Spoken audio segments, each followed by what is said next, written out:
तो आपका जीवन में कभी कंफ्यूजन कम होगा, क्योंकि कंफ्यूजन दूर करने के लिए है कि आपको हर चीज को बताने का अलग अलग तरीका होता है।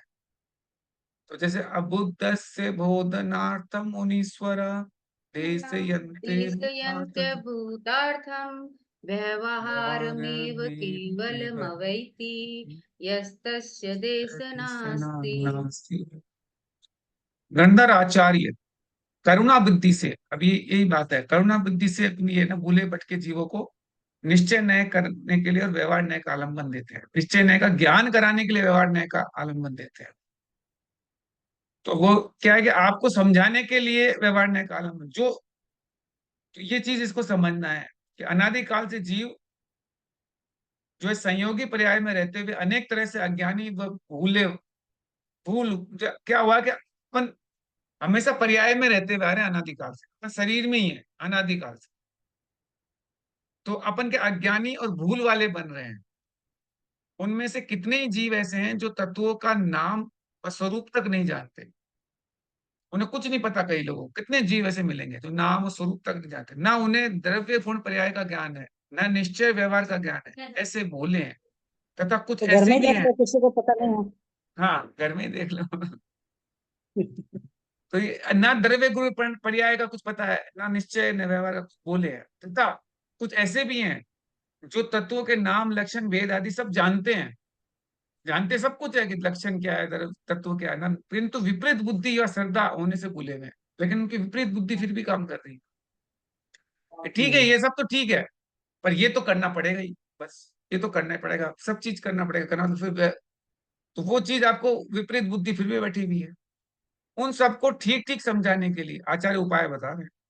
वह उपाय पारम दशा या हीन अवस्था में शुरू के अंदर व्यवहार न्याय का आलम्बन करना है, शुरू में व्यवहार न्याय का, अर्थात उसके द्वारा बोध कराना है अथवा उसकी सहायता लेना है। दूसरा जो है निश्चय न्याय, जो दूसरा निश्चय न्याय वो साधन नहीं है, उपाय तो वो कारण की उतनी बुद्धि और विचार शक्ति उनमें नहीं पाई जाती है। ये स्वाभाविक है कि अब आपके पास उतनी बुद्धि अपने में है नहीं कि क्या करें। लेकिन फिर भी अपन इस चीज को समझने की कोशिश करते हैं कि प्राचीन संसार, जो अपने पुराने संस्कार है ना, वो पड़े हुए हैं अपने के, बहुत दिनों से एक ही संस्कार पड़े हुए हैं, तो पहले से बैठे हुए हैं संस्कार। नियम अनुसार पदार्थ का ज्ञान जीव को दो न्याय से होता है, एक है निश्चय न्याय, एक है व्यवहार न्याय। तो ये अपन ने कल भी देखा था निश्चय न्याय व्यवहार न्याय के बारे में। तो उसमें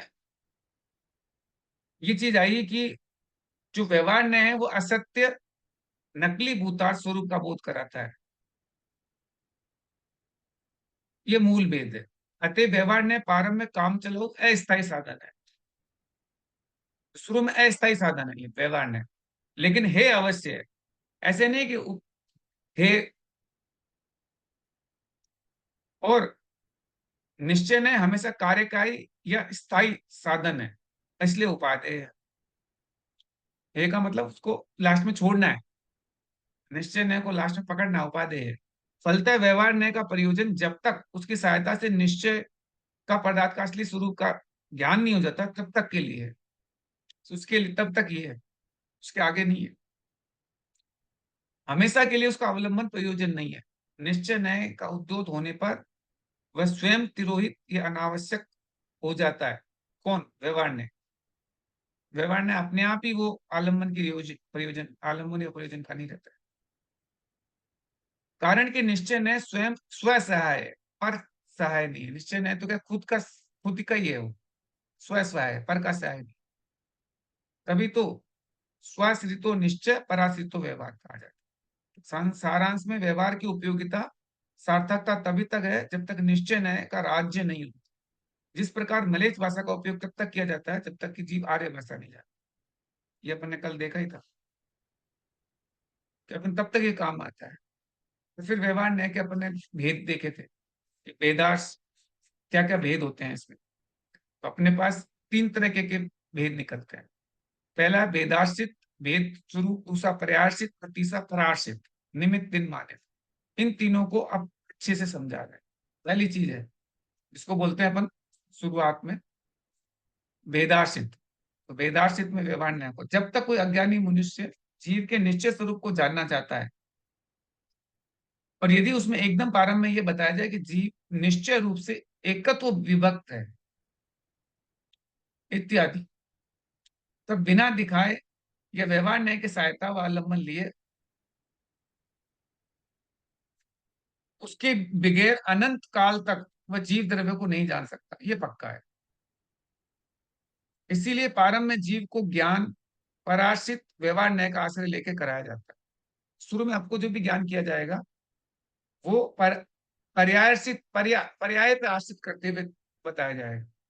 जैसे कि मनुष्य, देव, नारकी, त्रियंच का शरीर हो या 5 इंद्रिय हो, वही जीव कहलाता है। तो शुरू में आपने पर्याय दिखाई कि ये मनुष्य है, ये पशु है, ये क्या पर्याय तो है और क्या, पर पर्याय का आश्रय लेके बता रहे हैं कि इनको जीव है, ये सब ये जीव। तो उस जिज्ञासी सोच को यह ज्ञान हो जाता है कि मेरे मनुष्य शरीर व इंद्रिय है, अतः मैं जीव हूं। तो मैं, मेरे में इंद्रिय है, शरीर है, इसलिए मैं जीव हूं। यहाँ पर जीव का ज्ञान संयोग पर्याय द्वारा कराया गया है, जो व्यवहार रूप है, क्या व्यवहार का कार्य है। ये अब ये क्या कर रहे हैं, व्यवहार का बारे में जीव के पर्याय के ऊपर बेस है। अर्थात इस प्रकार जीव श्रोता, दीर्घ द्रव्य का श्रोता या जिज्ञासु को ज्ञान होना व्यवहार नए आश्रित है, निश्चय नए आश्रित ज्ञान नहीं है, उपचरित ज्ञान है। उपचरित ज्ञान है कारण कि शरीर व इंद्रिया सब पुद्गल की पर्याय है जो जीव द्रव्य से बनते हैं। आपको जीव कैसे समझाया, शरीर और इंद्रियों के माध्यम से कि साहब ये आपका शरीर है, ये इंद्रिय, लेकिन वो तो पुद्गल की पर्याय है, जीव पे जीव से तो अलग है ही। तो इतना आपने व्यवहार न्याय के अंदर भी पर्याय आश्रित के बारे में बोला है। हम दूसरी बात करते हैं, इसमें पर आश्रित या निमित्त आश्रित बात करते हैं, वो भी व्यवहार न्याय कैसे होता है। जो इंद्रियों के द्वारा जाने, जो इंद्रिय द्वारा जाने वह जीव है, तो इंद्रियों के द्वारा जाने वो जीव है। यहाँ यहाँ भी इंद्रिया जो साधन निमित्त की पराधीनता से जीव की सिद्धि बताई गई है। तो जीव की परिभाषा क्या बताई, जो इंद्रियों द्वारा जाने, वो इसमें क्या इंद्रिया होनी पड़ेगी तभी तो जीव की सिद्धि भी, जो सरासर व्यवहार न्याय का ही भेद है। अर्थात सोता का ये अभूतार्थ ज्ञान होता है, और मैं इंद्रियों से जानता हूं, अतएव मैं जीव हूं, क्योंकि निश्चय से जीव का स्वरूप स्वाधीन या स्वाश्रित है और आश्रित निमित्त आश्रित नहीं। तो एक तरफ तो एक अपन बोल रहे हैं कि इंद्रियों के द्वारा अपन जाने वो जीव है, तो ये तो हो गया पराश्रित। और मैं जीव हूं, तो मैं जीव हूं अगर आप ऐसे कहोगे बिना इंद्रियों के सहारे, तो फिर वो निश्चय नयन होगा। लेकिन मैं इंद्रियों के द्वारा जानता हूं, देखता हूं, तो अपन पराश्रित व्यवहार नहीं कर रहे हैं। ये व्यवहार न्याय का दूसरा उदाहरण। अब आता है तो भेद आश्रित। भेद आश्रित व्यवहार न्याय क्या है, जो ज्ञान व दर्शन से जानता है, परिभाषा क्या बोलते हैं, जो ज्ञान व दर्शन से जानता है वह जीव है। यहाँ पे अखंड अव्यक्त जीव में ज्ञान व दर्शन का भेद करके कथन किया जा रहा है। तो अपन क्या बोलते हैं, ये परिभाषा भी कई बार चलती है, जो ज्ञान और दर्शन से जानता है वो जीव। अब इसमें दो बातें कर दी, ज्ञान और दर्शन, दो भेद कर दिए। अतएव ये व्यवहार नहीं का विषय, जहां पे दो चीजें आ गई, ज्ञान और दर्शन अलग अलग आ गई, तो वो कहलाएगा व्यवहार न्याय। व्यवहार न्याय में भेद होगा ही होगा। व्यवहार न्याय अकेला नहीं होता कभी, दो के साथ होगा तो व्यवहार, अकेला होगा तो निश्चय होगा। इसलिए अपने ज्ञान दर्शन से जानने वाला कहा, इसलिए व्यवहार न्याय का विषय बना और भेद आश्रित हो गया। तो निश्चय न्याय का विषय अखंड पिंड है, यद्यपि व्यवहार न्याय है, परंतु प्रारंभ दशा में उसी ने जीव तत्व के विषय में कुछ अज्ञान मिटाया। लेकिन आपको शुरू में यही चीजें बोलते हैं, तो कुछ तो अज्ञान मिटा आपके जीव तत्व के बाद। अतएव ये कथनचित उपेक्षणीय, ये सर्वदा कथनचित अपेक्षणीय और सर्वदा उपेक्षणीय नहीं है, पारम अवस्था में कार्यकारी है। तो पारम अवस्था में तो आप ऐसे ही समझाओगे। अब किसी को समझाना हो कि जीव क्या है, तो अपन कहेंगे जो ज्ञाता दृष्टा है, जो ज्ञान देखने वाला वो जीव है। तो अपन क्या कर रहे हैं, अपन व्यवहार न्याय से भेदाश्रित बता रहे हैं, भेद आश्रित करते व्यवहार न्याय का उदाहरण, तभी तो अपन पकड़ पाएंगे, नहीं तो कैसे पकड़ेंगे। जीव है कि नहीं यही पकड़ना मुश्किल हो जाएगा। समझाने के लिए शुरू में व्यवहार न्याय को अपन सहारा लेते हैं। व्यवहार न्याय पदार्थ का अशुद्ध स्वरूप बताता है, जिससे वह आत्म कल्याण का साधन नहीं है। तो आत्म कल्याण तो उससे हो नहीं सकता साधन, बाधक है, वह त्याज्य है, लास्ट में उसको छोड़ना भी पड़ेगा। फलतः तीनों प्रकार के व्यवहार न्याय है तो है, परंतु प्रारंभ में अज्ञानी को समझाने के लिए थोड़ा उपादेय भी है, किंतु श्रद्धान गलत या विपरीत नहीं होना चाहिए, यही निष्कर्ष। पर श्रद्धान पक्का होना चाहिए। ये अभी शुरू में समझाने के लिए आपको समझा रहे हैं, बाद में इस व्यवहार न्याय को छोड़ के निश्चय न्याय में आ जाओ।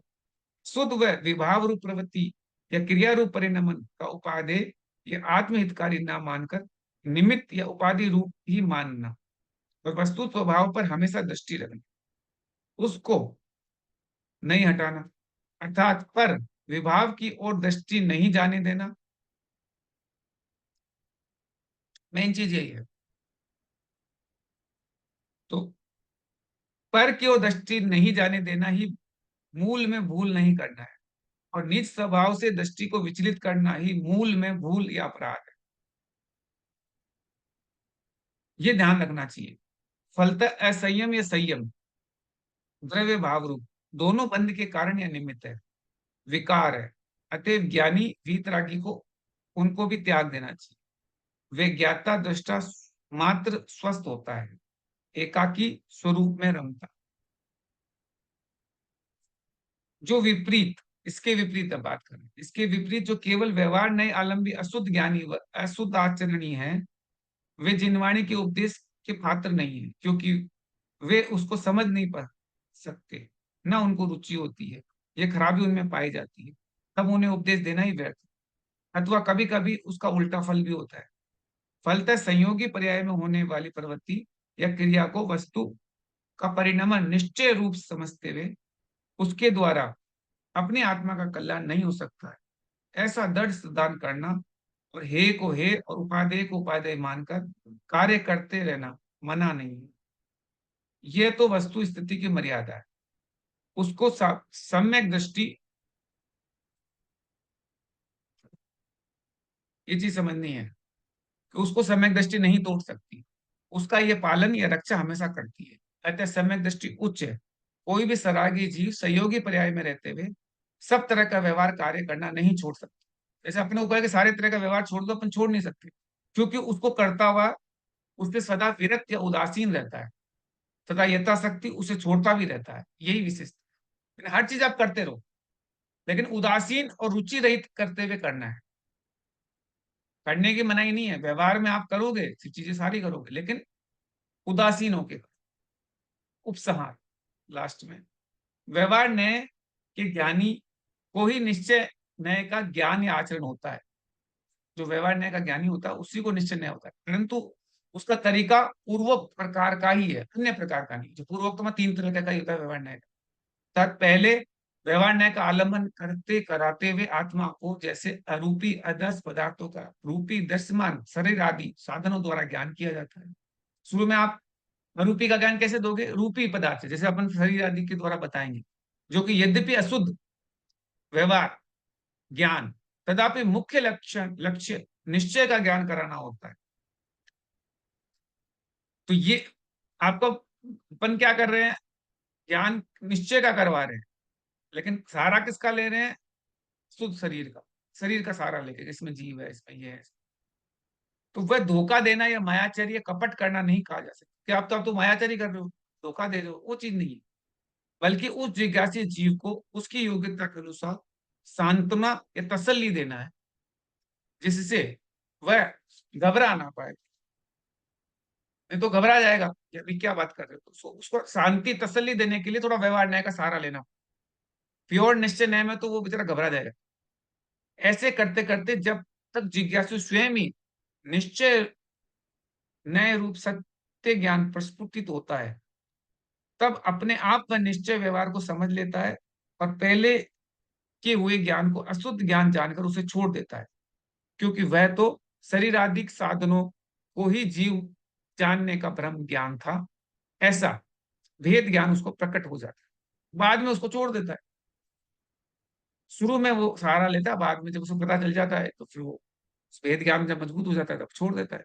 वह व्यवहार ज्ञान असत्यार्थ है और निश्चय ज्ञान सत्यार्थ है। ऐसा दृढ़ ज्ञान सिद्धांत उसको हो जाता है, वह उसके होने में पर, यानी कोई शरीर आदि इंद्र आदि सहायक नहीं होते हैं, उसका आत्मा ही सहायक यानी स्व सहायक होता है। मेरा आत्मा या जीव यही है जो अपने को अखंड पिंड रूप से नियत जानता है। फलतः व्यवहार नय से साधन भाव या कार्य कारण भाव पर के साथ माना जाता है, और निश्चय नय से अपने भीतर ही सब पाया जाता है। निश्चय नय में तो आपको सिर्फ अंदर ही ढूंढना, बाहर कुछ देखना ही नहीं है।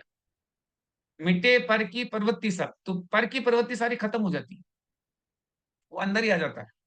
जिज्ञासु और आचार्य का एक मत हो जाता है, तभी साध्य सम्य ज्ञान की सिद्धि रूप अंतिम लक्ष्य पूरा हुआ समझा जाता है। यही आशय उक्त श्लोक द्वारा आचार्य ने दर्शाया है। इसकी पूर्ति न होने पर सभी ज्ञान प्राय अज्ञान कोटि में शामिल रहते हैं, क्योंकि वे प्रमाण रूप नहीं है।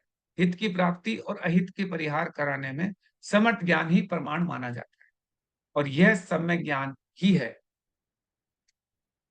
आगे क्या लिखा जाए, वो इतना तो समझा दे, और कितना लिखे। अब आगे अपन एक और दृष्टांत मानवक एव सिंहो यथा भवत्यनवगीतसिंहस्य व्यवहार एव हि तथा निश्चयतां यात्य निश्चयज्ञस्य। मात्र व्यवहार न्याय के अनुभव करने वाले पुरुष के लिए ये तृष्णा क्यों नहीं है, इस बात को दृष्टांत पूर्वक समझा रहे हैं। क्या दृष्टांत पूर्वक समझा रहे हैं कि उसके लिए क्यों नहीं बात समझा रहे, व्यवहार न्याय वाले के लिए क्या प्रॉब्लम। उसका ये है, जैसे सिंह को नहीं जानने वाले पुरुष के बालक ही सिंह रूप होता है, उसी प्रकार निश्चय न्याय के स्वरूप से अपरिचित पुरुष के लिए व्यवहार ही अवश्य निश्चय न्याय के स्वरूप को प्राप्त होता है। अब जिसने सिंह देखा नहीं, बालक माने से निश्चय को जाने बिना जग में फिर हाँ, तो इसका भावार्थ समझते हैं। टीका आता है, जिस पुरुष ने सिंह का आकार और उसके शौर्य क्रूरता गुणों को नहीं जाना है, तो जिसने किसने कभी जिंदगी में शेर को नहीं देखा और उसका शौर्य को नहीं देखा, उस गुणों को नहीं जाना, क्योंकि पहले कभी सिंह को नहीं देखा, देखा ही नहीं, इसलिए वह पुरुष बालक को ही सिंह मान लेता है। अमर कोश में मान वक बालक को कहा है। दृष्टांत इस प्रकार है कि किसी बालक की माता मेरा बेटा सिंह है इस प्रकार कहती है, तो किसी ऐसे बोल देते हैं कोई कि मेरा बेटा सिंह है इस प्रकार के कहती है, तो बालक होता है उसको बोल देती है सिंह है मेरा बेटा, तो सिंह है। उसे सुनकर कोई वास्तविक सिंह से अपरिचित दूसरा बालक उसी को सिंह मान लेता है, तो वो सोचता है कि यही सिंह होगा, इसकी माँ बोल रही है। तो दृष्टांत सुगम है। श्लोक में एव पद निश्चय के अर्थ से आया है। अगर कोई पुरुष मुख नेत्र क्रूरता आदि सामान्य लक्षणों की समानता से बालक को सिंह मानता है, तो भले ही कथनचित स्वीकार किया जा सकता है, किंतु बालक को ही सर्वदा सिंह स्वीकार नहीं किया जा सकता, क्योंकि उन दोनों में बहुत अंतर देखा जाता है। किंतु वास्तविक सिंह के अपरिचय के कारण जो मनुष्य बालक को देखकर सिंह आया है और उसके दौड़ने पर या कूदने पर समझता है कि सिंह दौड़ रहा है या सिंह कूद रहा है, ऐसा मानता है, तो वह हंसी का पात्र होता है। उसने कभी देखा नहीं सिंह, तो अब सिंह अगर दौड़ रहा है तो बालक दौड़ रहा है तो उसको लगता है सिंह ही दौड़ रहा है। उसी प्रकार जिसको निश्चय न्याय का ज्ञान नहीं है, वह अनिश्चित पुरुष व्यवहार की क्रियाकलापों में मग्न होकर व्यवहार को ही निश्चय मानता है। तो जैसे उसी में लगा हुआ हो, व्यवहार में ही लगा हुआ है, उसी के अंदर उसको निश्चय मान के बैठ गया, तो सब ये इसी से कल्याण होगा। तो रोज अपन जो व्यवहार के अंदर क्रियाएं कर रहे हैं, उस क्रिया से अपना कल्याण होने वाला है। कई लोग उसमें उस भ्रांति में रह जाते हैं, क्योंकि उन्होंने कभी निश्चय को जाना ही नहीं, मानते भी नहीं, तथा उसे व्यवहार कथन ये निश्चय कथन समझा जाता है। उसको निश्चय जो व्यवहार में जो कर रहा है वही निश्चय, तो उसको लगता है कि यही चीज जो करने हैं अपन वही सब कुछ है। वही सही है। हाँ वही सही है, क्योंकि उसने कभी निश्चय को समझा ही नहीं, उसको जानने की कोशिश भी नहीं। वह अनिश्चय, तो अनिश्चय शरीर को ही आत्मा मानकर, तो अब क्या है कि शरीर को ही आत्मा मान लेता है वो। शरीर में उत्पन्न होने वाले सुख दुख जवानी बाल व्रत आदि पर्यायों में संयोग के बस एकता मानकर उन पर्यायों को आत्मा की पर्याय मानने लग जाता है, तो शरीर को ही आत्मा मानने लग जाता है। तो व्यवहार में तो आपको आत्मा दिखती नहीं ना, व्यवहार में तो शरीर ही दिखता है। सुख दुख किसको होता है? तो कैसा, तो वो उसी को ही मान लेता है। जो भी पर्याय उत्पन्न होती है, सुख दुख होता है, सुख दुख आत्मा के ही मान लेता है कि आत्मा को सुख दुख हो रहा है। आत्मा ही कोई वो शरीर मान लेता है। शरीर जवान भी होता है, बाल भी होता है, वृद्ध होता है, तो मैं बड़ा हो गया, मैं बूढ़ा हो गया, ऐसे मान के वो चलता रहता है, वो व्यवहार में चलता रहता है। वह अनिश्चय, निश्चय को नहीं जानने वाला, तीर्थंकर प्रतिमा, आचार्य, उपाध्याय, साधु के शरीर की पूजा, तो जैसे आपको को साधु आ गया, तीर्थंकर की प्रतिमा आ गई, उन सबकी पूजा, स्तुति, भक्ति, वंदना आदि करके उनको आत्मा की ही पूजा आदि मानता है। तो सोच रहा है कि मैं आत्मा की पूजा हो रही है इस तरीके से, क्योंकि पूजा तो प्रतिमा की कर रहा है, साधु की कर रहा है, उन्हीं की भक्ति कर रहा है, स्तुति कर, तो करेगा ही वो तो सब अपने पास पहला रास्ता वही है, अपन पूजा स्तुति उन्हीं की करते रहते हैं। पर परमात्मा को नहीं जानने से, परमात्मा को समझा नहीं है इसका परमार्थ क्या है। व्रत, तप, दीक्षा देना या ग्रहण करने का उपदेश, वाचना, पतिक्रमण, प्रत्याख्यान, ग्रंथ में पठन पाठन, पूजा विधान, तीर्थ यात्रा, सम्मेलन, वार्ता, परिचय, पूजा प्रतिष्ठा आदि व्यवहार की क्रियाओं में ही रमता या रुचि रखता है, तो उसी में लगा रहता हो। इनमें से कोई ना कोई चीज कर रहा होगा, तो तप कर रहा होगा, व्रत कर रहा होगा, कोई दीक्षा का, दीक्षा जैसे कोई महाराज माता जी का दीक्षा करनी, दीक्षा लेनी चाहिए, इसका उपदेश सुन रहा होगा, बोल रहा होगा, प्रतिक्रमण कर रहा होगा, प्रत्याख्यान कर रहा होगा, इसमें लगा रहता है। ऐसे जीव की पुरुषार्थ में, जो ऐसे जीव का पुरुषार्थ भी प्रयोजनवान नहीं है, क्योंकि ये आत्मा के स्वरूप से अनभिज्ञ है, इसलिए उसको जो देखना है निरर्थक हुई है। जो जो जो मेन चीज जो भगवान ने कही है वो उसके लिए कुछ निरर्थक ही हो गई। ये तो सब इसी में लगा रहता है पूरे टाइम, उससे आगे बढ़ने की सोचता ही नहीं। तो इसी से अर्थ है वस्तु के निश्चय स्वरूप तक नहीं पहुंचेंगे नहीं, केवल निश्चय न्याय का नाम सुनकर व्यवहार चारित्र को निश्चय चारित्र, व्यवहार सम्यक्त को निश्चय सम्यक्त और व्यवहार आत्मस्वरूप को निश्चय आत्मस्वरूप समझ कर उसी एकांत पर आरूढ़ हो जाए, तो वह पुरुष अज्ञानी है। तो उसी को मान लेता है। जो तीन मोक्ष मार्ग के रास्ते हैं ना, सम्यक जैसे सम्यक समुचय, वो व्यवहार वाले भी है और निश्चय वाले भी, लेकिन व्यवहार वाले को निश्चय मान लेता है, और तू अज्ञानी है।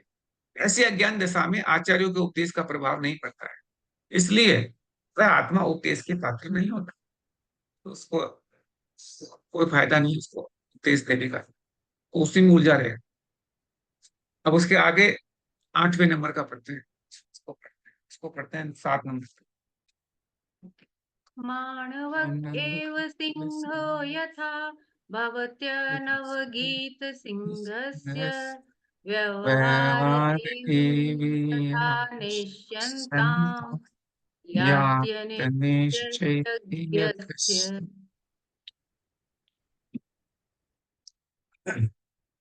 अब कहते हैं जिस प्रकार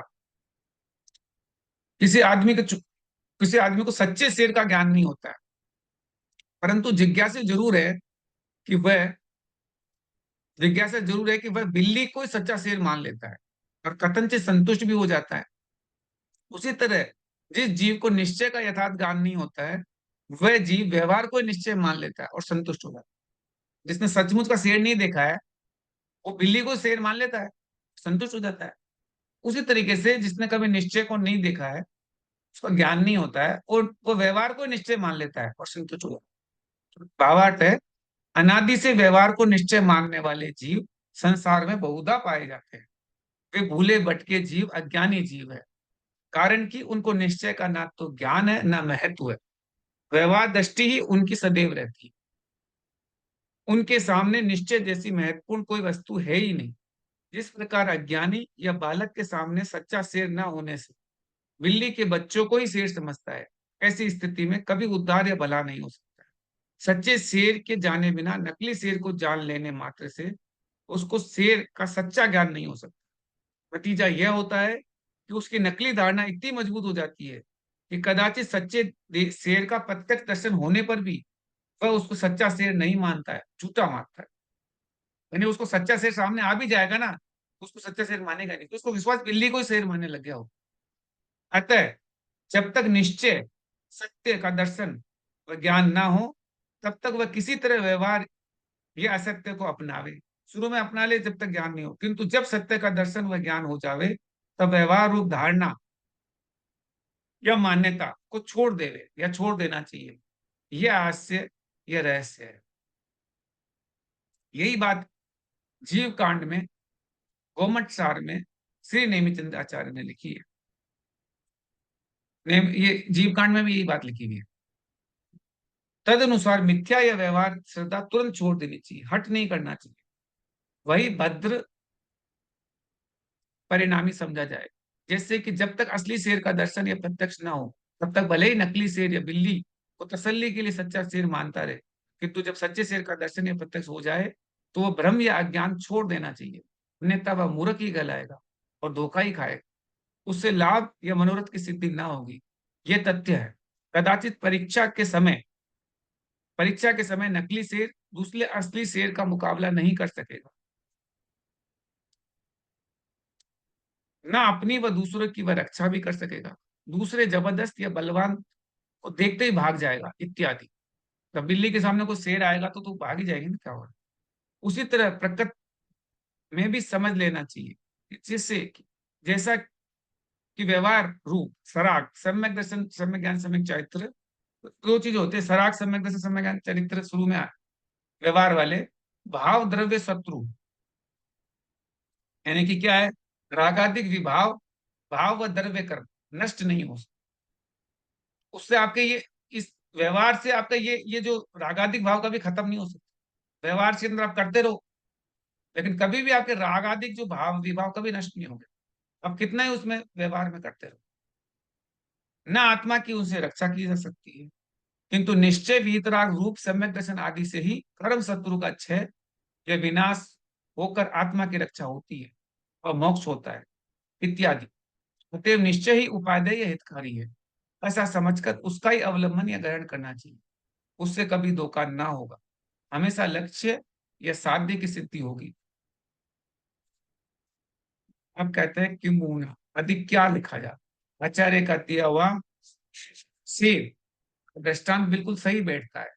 मलेच भाषा का दृष्टांत जो कुंद कुंद आचार्य ने दिया वह भी संगत बैठता है। उससे सब भ्रम मिट जाता है, खुलासा समझ में आ जाता है। आगे आचार्य निश्चय और व्यवहार ने कि ज्ञान की आवश्यकता बतलाते हैं, उसका फल का महत्व बताते हैं। अभी 8 नंबर वाला।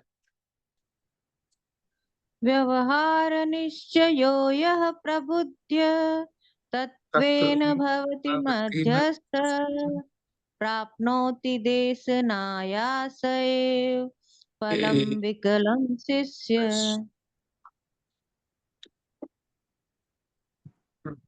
तो ये कहते हैं, जब ऐसा है तो बतलाइए कि देशना का समीचीन पात्र कौन है। इसके लिए अगला श्लोक यही। अब बता रहे कि अब ये तो निश्चय।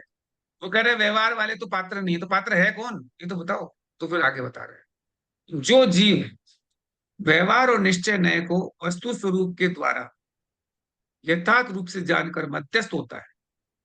यानी जो आदमी व्यवहार निश्चय को जान गया और उसके बीच मध्यस्थ हो गया, अर्थात किसी एक नय को न मार के अपेक्षा से दोनों को स्वीकार करता है, वही शिष्य उपदेश के संपूर्ण फल को प्राप्त करता है। जिसने एक का आसारा ले लिया वो गड़बड़ हो गई, जिसने मध्यस्थ हो गया दोनों के बीच में, अपेक्षा के अनुसार दोनों को स्वीकार कर रहा है। अब जैसे जैसे अभी शुरू में बताया, जैसे शुरुआत के लेवल पे आप आज कोई चीज कर रहे हो तो आपको व्यवहार का सहारा लो, लेकिन जब आप समाधि में पहुंच गए और वहां पे आप अपने उसका अनुभव कर रहे हो, आत्मा का अनुभव कर रहे हो, तो निश्चय मुख्य हो गया। तो अपेक्षा के अनुसार कुछ का एक मुख्य हो गया, दूसरा गुण हो गया। तो दोनों को मानना पड़ेगा। तो जब दोनों को मानेंगे तब आपको फल प्राप्त होगा। जो पुरुष वास्तव में व्यवहार और निश्चय नय को जानकर मध्यस्थ होता है, तो नय के पक्षपात से रहित वह शिष्य ही देशना का संपूर्ण फल को प्राप्त होता है। इस ग्रंथ में मुनियों और श्रावकों का आचरण, इस ग्रंथ में मेन चीज यही है, मुनि और श्रावक का आचरण, चारित्र की विधि बतलाई गई है। ज्ञान की अपेक्षा दोनों नए के जानकारी श्रावक और श्रमण इन दोनों की समान ही होती है। किंतु आचरण की अपेक्षा उसमें कुछ विशिष्टता होती है। साधुओं को लौकिक व्यवहार का आचरण नहीं करना चाहिए। तो साधु को कभी लौकिक वाली चीज में नहीं उलझना चाहिए, कभी आचरण नहीं करना चाहिए। जैसा कि इस ग्रंथ में आगे कहा जाएगा कि मुनियों की अलौकिक वृत्ति होती है, वो लौकिक आचरण में नहीं लगता। प्रत्याख्यान, प्रतिक्रमण, वंदना, स्तवन आदि जो रूप है वह अलौकिक व्यवहार कहलाता है। व्यवहार में प्रवृत्ति करते हुए भी ऐसा कार्य नहीं करना चाहिए जिससे संक्लेश परिणाम उत्पन्न हो। संक्लेश से तीव्र कर्म का मत होता है, क्योंकि यह संक्लेश चारित्र का विरोधी है। तो साधु को कभी भी ऐसे कार्य नहीं करना चाहिए जिससे कि संक्लेश परिणाम बने हो। साधु को इस सब चीजों में नहीं उलझना चाहिए। तो साहब ये कर लो, वो कर लो, ऐसे इधर ये कर लेना चाहिए। जैसे कि मान लो को जैसे तीर्थ स्थान बन रहा है कि साहब इसमें आप डोनेशन करो, इसमें ये पैसा डालो, इसमें वो करो, ये साधु का काम नहीं है। इससे क्या संक्लेश उत्पन्न होता है। जिन परिणामों से आत्मा में निर्विकल्प वीतराग भाव की वृद्धि हो, ऐसा व्यवहार करना है, ठीक है साधु का। निर्विकल्प होना चाहिए, किसी तरह विकल्प नहीं होना चाहिए। समीचीन व्यवहार ही मोक्ष मार्ग में साधतम होता है। जब तक वीतराग निर्विकल्प समाधि में स्थिरता होने में असमर्थता हो, जैसे कि अभी आप वीतराग निर्विकल्प में नहीं पहुंच रहे हो, तब तक सराग चारित्र के अविनाभी व्यवहार न्याय का अवलंबन किया जाता है। तब तक आप व्यवहार न्याय का अवलंबन किया जाता है। इस प्रकार शुद्ध निश्चय न्याय से विषयभूत आत्म स्वभाव में संलीन हो जाने से समन मध्यस्थ होता है। श्रावकों के द्वारा लौकिक और अलौकिक दोनों प्रकार का व्यवहार किया जाता है। लौकिक में भी यही अनुष्ठान करना चाहिए जिससे कि सम्यक दर्शन, सम्यक ज्ञान, सम्यक चारित्र का दोष नहीं रहे। जैसा कि आगम में कहा है कि जैनों को वही लौकिक विधि करना चाहिए जो आगम सम्मत हो, जिससे सम्यक्त्व की हानि ना हो और व्रतों में दूषण भी ना रहे। तो श्रावकों के लिए क्या है, व्यवहार न्याय मुख्य हो जाता है, तो आगम सम्मत होना चाहिए। और क्योंकि वही लौकिक विधि प्रमाणिक मानी जाती है, जो आगम सम्मत हो। श्रावक निश्चय न्याय से कहे गए आत्मस्वरूप के ज्ञाता ही होते हैं, उनके अनुभव करता नहीं होता। तो वो सिर्फ आत्मस्वरूप को समझ गए आगम पढ़ के, लेकिन अनुभव नहीं होता कभी उनको, क्योंकि वो अपने उस गृहस्थी में फंसे हुए हैं, तो अनुभव तो होता ही नहीं। लौकिक और अलौकिक व्यवहार की क्रियाओं में अनेक बार पुण्य पाप के प्राप्त फलों में हर्ष, विषाद आदि के भाव उत्पन्न होते हैं। वे सारे भाव क्षणभंगुर हैं। ऐसा मानकर निश्चय न्याय के विषयभूत आत्म स्वभाव को समीचीन श्रद्धा का विषय बन बनाता हुआ राग द्वेष के अभिप्राय से रहित होने से मध्यस्थ होता है। उपयुक्त प्रकार से दोनों न्याय की मैत्री को समझकर जो आचरण करता है वह तेषणा संपूर्ण फल को प्राप्त करेगा। यह कथन का तात्पर्य। इस प्रकार अमृतचंद आचार्य द्वारा विचित पुरुषार्थ सिद्ध उपाय ग्रंथ की मंगल टीका में पूर्व पीठिका बंध नामक प्रथम अधिकार पूरा। व्यवहार निश्चयो यः प्रबुद्ध तत्त्वेन भवति माध्यस्थः प्राप्नोति देशनायास एव फलं विकलं शिष्यः। जो शिष्य ब्रह्मेशोता व्यवहार व निश्चय के स्वरूप व भेद को सम्यक प्रकार से जान लेता है और माध्यस्थ भाव को धारण कर लेता है, अर्थात निश्चय और व्यवहार में राग द्वेष रूप पक्षपात नहीं करता है, वही शिष्य जिनेन्द्र देव के उपदेश का संपूर्ण फल प्राप्त कर लेता है और मोक्ष हो जाता है। तो आपको भेद अच्छे से जान लो और माध्यस्थ भाव रखो। ऐसे नहीं कि उनके बीच में राग द्वेष चालू कर दो निश्चय व्यवहार में, तो गड़बड़ हो जाएगी। तो भावार्थ, जिनवाणी को लिखने का और उसको सुनने का मुख्य उद्देश्य है कि उससे भूले भटके अज्ञानी जीव वस्तु का निश्चय व्यवहार स्वरूप समझे अथवा अपना अनादिकालीन भ्रम व अज्ञान मिटावे तथा जो है हो उसे छोड़े और जो उपादेय है उसे ग्रहण करे और ऐसा करने से अभिष्ट सिद्धि प्राप्त करे। परंतु इसके लिए क्या क्या करना अनिवार्य है, यह जिज्ञासा स्वभावतः होती है। इसका उत्तर यह है कि जिनवाणी में यह सामर्थ्य है कि वह स्वतः निश्चय और व्यवहार रूप कथन करती है अथवा स्वाद्वाद रूप कथन करती है, अर्थात वस्तु में रहने वाले धर्मों को क्रमशः कहती है।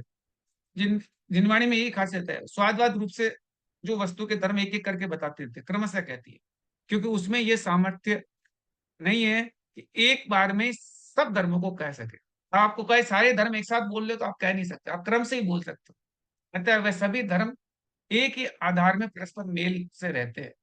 तो अनेक धर्म वाली वस्तु अनेकांत रूप कहलाती है, तथा उसको कहने वाली वाणी या भाषा का नाम स्वादवाद। ये है अनेकांत स्वादवाद की डेफिनेशन। ये है जो अपने एक वस्तु कई धर्म वाली होती है, तो वो जो अनेक धर्म वाली वस्तु का अनेकांत वाद कहते हैं, और उसको कहने वाली भाषा का नाम स्वादवाद। इस तरह अनेकांत रूप वस्तु और उसको कहने वाली भाषा का परस्पर वाच्य वाचक संबंध है। एक को वाच्य हो गया, एक वाचक हो गया। अतएव वह जिनवाणी स्वादवाद वाणी मानी जाती है, जो उस सब एकांत रूप विवादों को मिटाकर मैत्री स्थापित करती है। ऐसे वाणी के द्वारा ही निश्चय और व्यवहार का उपदेश होता है। दूसरी किसी भाषा या वाणी में यह सामर्थ्य नहीं है कि वह निश्चय व्यवहार को कहने वाली वाणी का अवलंबन या सहायता के निमित्त से जीवों को सम्यक ज्ञान, और सम्यक ज्ञान से माध्यस्थ वीत राग रूप निर्विकल्प भाव उत्पन्न होते हैं, जिसे सम्यक चारित्र कहते हैं, एवं उसका फल मोक्ष की प्राप्ति है। यही संपूर्ण फल की प्राप्ति है।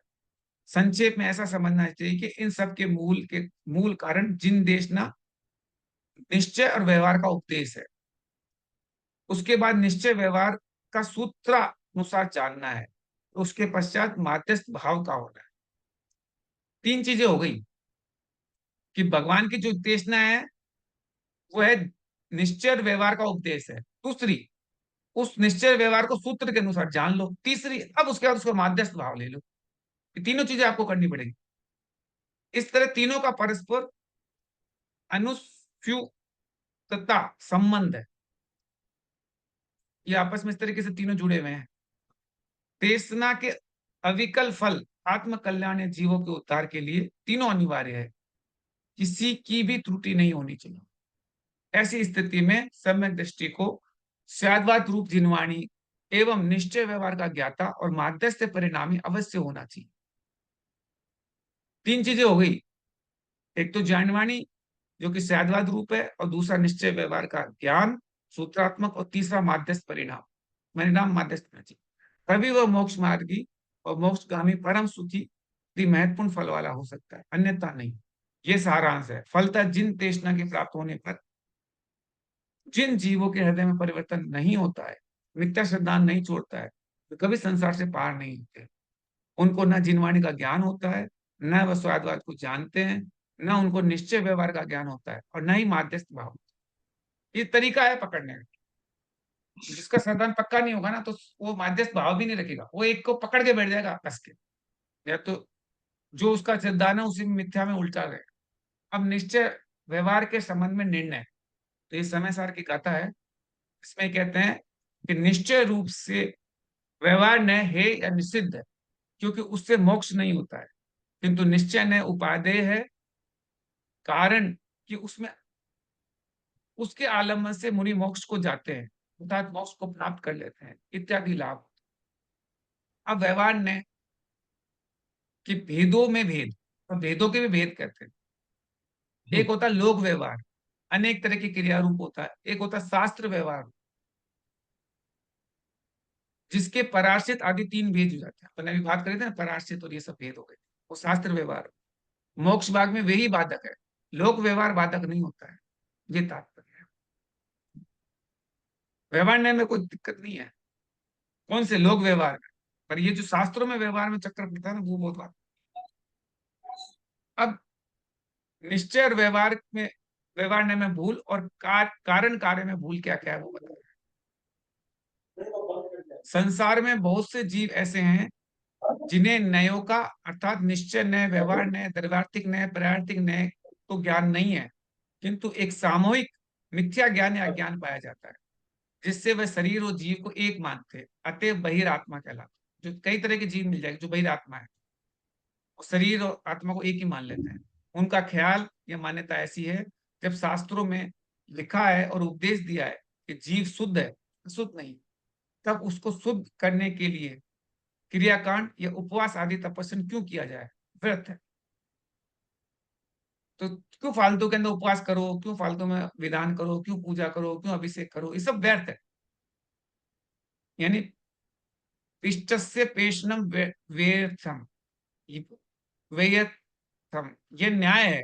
अर्थात पिसे हुए को फिर पीसना बेकार है, एक बार पिसे हुए को फिर पीसना बेकार है, ऐसा मानकर स्वच्छंद होकर वन गज की तरह मन चाहे खाना पीना, कुकर्म व पाप करना अपना कर्तव्य समझ लेते हैं। ऐसे मान लेते हैं कि ठीक है, आराम से खाओ पियो मौज करो, घूमो फिरो, गरज की उनको किसी बात का भय या परहेज नहीं रहता है। सो आचार्य कहते हैं वह अत्यंत मूर्ख या मूढ़ है, उन्होंने आत्मा की या जीव की शुद्धता को समझा ही नहीं, जो खोटी या गलत धारणा कर संसार में परिभ्रमण कर रहे हैं। ये पहले तरह के जीव। दूसरे बता, बहुत से जीव ऐसे भी हैं जो ये मानते हैं कि आत्मा अनादि से अशुद्ध है, उसको शुद्ध करने के लिए दान या सील संयम आदि क्रिया करनी चाहिए, वे जरूरी है, उनको करने से आत्मा का हित या कल्याण होता है, ये आत्मा शुद्ध हो जाता है इत्यादि। ऐसे भी कई लोग हैं। आचार्य कहते हैं वह भी मूढ़ मिथ्या दृष्टि है, उन्होंने भी आत्मा की शुद्धता अशुद्धता को नहीं पहचाना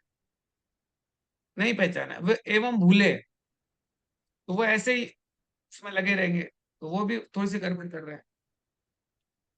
बहुत से ऐसे जीव है जो शुद्धता होने के या मोक्ष की प्राप्त करने के दो मार्ग मानते हैं, वह कहते हैं एक है निश्चय मोक्ष मार्ग, एक है व्यवहार मार्ग, दोनों पृथक पृथक है। आचार्य कहते हैं वे जीव उद्दंड अर्थात हठी व लड़ाकू अर्थात व्यर्थ की बकवाद या वितंडा कराने वाले, कई ऐसे मिल जाएंगे। निश्चय मोक्ष मार्ग दो अलग अलग है, निश्चय अलग है, व्यवहार अलग है, तो वो भी फालतू का बकवाद कर रहे हैं, फालतू के आर्गुमेंट कर रहे हैं। के कारण कि मोक्ष मार्ग तो एक ही है, मोक्ष मार्ग दो नहीं है, एक ही है। वह व्यवहार मार्ग इस प्रकार कहा गया है कि जो जीव खंड द्रव्य है वस्तु में ज्ञान के द्वारा खंड कल्पना या निर्धारण करते हैं, परंतु प्रदेश भेद नहीं करते हैं, वह भेदाश्रित व्यवहार नहीं कहा जाता और वही निश्चय का कारण है। वह हो सकता है दूसरे प्रकार का कोई व्यवहार निश्चय का कारण नहीं हो सकता है, यह सारांश है। अर्थात भिन्न प्रदेशी व्यवहार निश्चय का कारण नहीं हो सकता है इत्यादि। अतएव निश्चय में खंड करना व्यवहार या उपचार है, ऐसा जानना चाहिए, तभी वह ज्ञानी सम्यक दृष्टि हो सकता है, अन्यथा अज्ञानी व मिथ्या दृष्टि समझना चाहिए। अधिक क्या लिखा जाए, फलतः नयों का ज्ञान होना एवं विविक्षा को समझना वस्तु सुरे समझने के लिए अनिवार्य है, बिना उसके तत्वों का स्वरूप या निश्चय व्यवहार ज्ञान होना असंभव है। देखिए, सिद्धांत यह है कि सहयोगी पर्याय में संसार दशा में रहते समय न तो सर्वदा शुद्ध आत्मा है, न सर्वदा अशुद्ध आत्मा है, किंतु द्रव्यार्थिक न्याय से शुद्ध आत्मा है और पर्यार्थिक न्याय से शुद्ध आत्मा, ऐसा निर्धारण। कथनचित नयों में हेयता या उपादेयता बदलती है। व्यवहार नय यूं तो अंत में है ही, किंतु प्रारंभ में जब तक हीन दशा रहती है तब तक निश्चय न्याय प्रकट नहीं होता है, तब तक वह अपेक्षाकृत उपादेय माना जाता है, क्योंकि वह अशुभ से बचाता है और शुद्ध के सम्मुख करता है। अर्थात संयोगी पर्याय में रहते हुए कुछ विवेक जागृत करता है, उसको स्थूल रूप से अच्छे और बुरे का ज्ञान होता है, कसाय मंद होती है, शुभ राग रूप परिणाम होता है, परंतु यह व्यवहार न्याय है, एकांत रूप अप्रशस्त व्यवहार न्याय से यह भिन्न है। इस व्यवहार में पुण्य व पाप का ख्याल नहीं रखता, अर्थात दोनों में से पुण्य को अच्छा मानता है, पाप को बुरा मानता है। दया करना, व्रत करना, सील धारण करना, लोक उपयोगी कार्य करना, तीर्थाटन, तीर्थ को जाना आदि ये पुण्य या धर्म मानता है, जो यथार्थ में धर्म नहीं है, मोक्ष का कारण नहीं है, प्रत्युत बंध का कारण है, परंतु व्यवहार या उपचार से उसको धर्म मान लिया जाता है इत्यादि भूल है। लेकिन उससे भी कुछ लाभ या बचत होती है, पाप का बंध प्राय नहीं होता है, पुण्य का ही बंध होता है। ऐसे अल्टीमेटली पुण्य का ही बंद हो रहा है ना, आप ये सब चीजें करते हो, जिससे कि नव गिरिवी तक चला जाता है। अहमेंद्र बड़ा विभूति का धारी होता है, परंतु रहता मिथ्या दृष्टि ही है, वहां आत्मा की रक्षा नहीं होती है, आत्मा के स्वभाव का घात होता ही रहता है, संवरपुर निर्जरा भी नहीं होती है, संसार का अंत मोक्ष भी नहीं होता है, इत्यादि कमी बनी रहती है इत्यादि। हानि व लाभ समझना चाहिए। इस तरीके से अपन जिनवाणी स्तुति करते हैं। जावाणी के ज्ञान से सूझे सूझे लोकालोक, लोकालोक, सोवाणी वाणी मस्तक धरे, मस्तक धरे सदा देखो हे हे जिनवाणी जवानी मारती, तुझे जपू निज दिन रहे, जो जो तेरा तेरा शरण शरण आगे सो पावे सुख चैन। तेरा जिनवानी माता की जय।